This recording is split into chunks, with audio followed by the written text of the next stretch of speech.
নমস্কাৰ। আজি 28 ফেব্ৰুৱাৰী। প্ৰত্যেক বছৰে এই 28 ফেব্ৰুৱাৰী তাৰিখটো ভাৰতবৰ্ষত ৰাষ্ট্ৰীয় বিজ্ঞান দিৱস হিচাপে আয়োজন কৰা হয়, উদযাপন কৰা হয়। সেই উপলক্ষে অসম বিজ্ঞান সমিতি আৰু পূব কামৰূপ মহাবিদ্যালয় বিজ্ঞান চৰাৰ উদ্যোগত আমাৰ এই বামুণীগাঁও LP স্কুলত আমিও বিজ্ঞান দিৱস উদযাপন কৰিছোঁ। বিজ্ঞান দিৱসৰ উদযাপনৰ কাৰ্যসূচী হিচাপে আমাৰ পূব কামৰূপ মহাবিদ্যালয়ৰ অধ্যাপক ডক্টৰ বিপুল ডেকাই এই বিজ্ঞান দিৱসৰ তাৎপৰ্য সম্পৰ্কে এটা ভাষণ প্ৰদান কৰে। তেওঁ CV ৰমন আৰু তেওঁ কেনেকৈ ৰমন পৰিঘটনা আৱিষ্কাৰ কৰিছিল এই সম্পৰ্কে ছাত্ৰ ছাত্ৰীসকলৰ সৈতে ভাৱ বিনিময় কৰে। তাৰ লগে লগে আমাৰ এইবাৰৰ বিজ্ঞান দিৱসৰ যি থিম আছিল যে বিকশিত ভাৰতবৰ্ষ গঢ়াৰ ক্ষেত্ৰত আমাৰ মহিলা বিজ্ঞানীসকলে কেনেকৈ অৱদান আগবঢ়াব পাৰে, সেই সন্দৰ্ভত ভাষণ প্ৰদান কৰিবৰ কাৰণে বা বক্তৃতা ৰাখিবৰ কাৰণে আমি দুগৰাকী বিশেষ ব্যক্তিক আমি ইয়ালৈকে আমন্ত্ৰণ জনাইছোঁ। তেওঁলোকে পৰম্পৰাগত জ্ঞান পদ্ধতিৰ জৰিয়তে আমাৰ বিকশিত ভাৰতবৰ্ষ গঢ়াৰ ক্ষেত্ৰত কেনেকৈ আমি আগবাঢ়িব পাৰোঁ, বিশেষকৈ আমাৰ যিবিলাক ঔষধি গছ বন আছে সেইবিলাকৰ চিনাক্তকৰণ, সেইবিলাকৰ বিভিন্ন ধৰণৰ গুণৰ বিষয়ে আমাক অৱগত কৰে।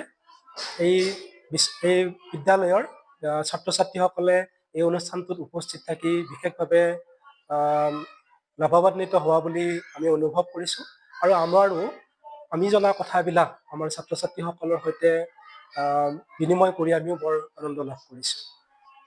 আজি অসম বিজ্ঞান দিৱস বা আজি ৰাষ্ট্ৰীয় বিজ্ঞান দিৱস, এই ৰাষ্ট্ৰীয় বিজ্ঞান দিৱসৰ কাৰ্যসূচী আমি আমাৰ পূব কামৰূপ মহাবিদ্যালয়ে পুষ্য বিদ্যালয় হিচাপে বা পুষ্য গ্ৰাম হিচাপে আমি বাছি লোৱা এই বামুণীগাঁৱত আমি অনুষ্ঠিত কৰিছোঁ। ইয়াতে আমি 3টা অৰ্গেনাইজেশ্যন আছোঁ: অসম বিজ্ঞান সমিতি পূব কামৰূপ শাখা, পূব কামৰূপ মহাবিদ্যালয় বিজ্ঞান চৰা আৰু পূব কামৰূপ মহাবিদ্যালয় ৰাষ্ট্ৰীয় সেৱা আঁচনি গোট।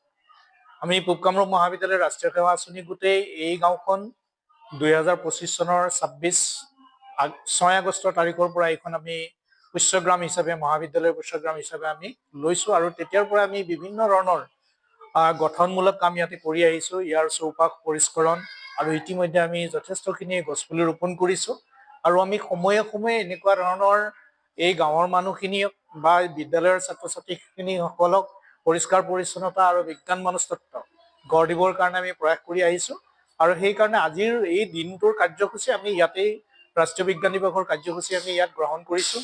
আৰু ৰাষ্ট্ৰীয় বিজ্ঞান দিৱসৰ আমি যিগৰাকী আমি ভাৰতীয় মহান বিজ্ঞানী CV ৰমনৰ এই ৰমন ইফেক্টৰ ওপৰত আমাক খুব সাৱলীলভাৱে সৰলভাৱে ক'বৰ কাৰণে আমাৰ মহাবিদ্যালয়ৰে পদাৰ্থ বিজ্ঞান বিভাগৰ সহকাৰী অধ্যাপক ডক্টৰ বিপুল ডেকাই ছাত্ৰ ছাত্ৰীসকলক, উপস্থিত গাঁৱৰ মহিলাসকলক এই যে বিজ্ঞান দিৱসৰ প্ৰাসংগিকতা সম্পৰ্কে তেওঁলোকক ভাষণ ৰাখে। আৰু দুগৰাকী আমি মহিলা বিজ্ঞানী তেওঁলোক ঠিক নহয়, কিন্তু গ্ৰাম্যাঞ্চলৰ যিখিনি বিজ্ঞান মনস্তত্ব সেই কথাখিনি তেওঁলোকে সাধাৰণভাৱে তেওঁলোকে নিজৰ জীৱন যাপনত বা নিজৰ চৌহদত সেই কথাখিনি তেওঁলোকে ইতিমধ্যে খুব সুন্দৰভাৱে কৰি আছে। তেওঁলোক হ'ল লখেশ্বৰী কাকতি আৰু নিৰদা ডেকা।